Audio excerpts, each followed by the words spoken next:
Postpartum depression is a term that the public is becoming increasingly aware of.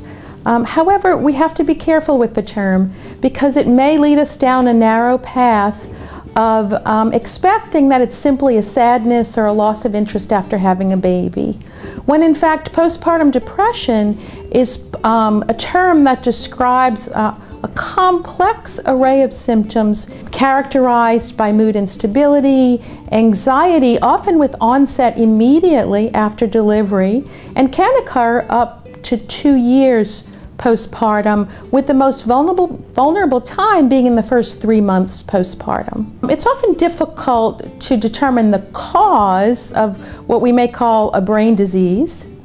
However, the research is confirming and supporting the hypothesis that we have suspected for a long time. There is a subset of women who have brain sensitivity to changes in hormones.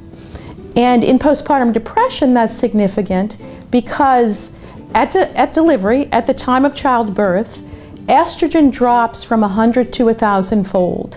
When that estrogen drops, a woman's brain is sort of rattled, and that's why 80% of women experience the baby blues, which is a transient sadness, a little more emotional lability that can last for about 10 days and then it's gone.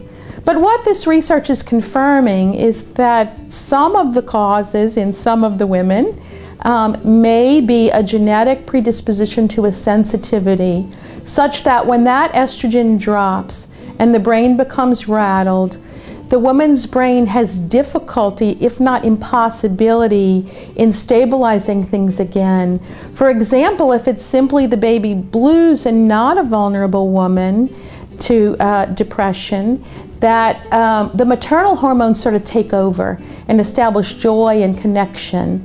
But if one of these causes that we suspect is this vulnerability to imbalance, that imbalance then overrides the ability of the maternal hormones to take over and robs the woman of joy and connection to her infant.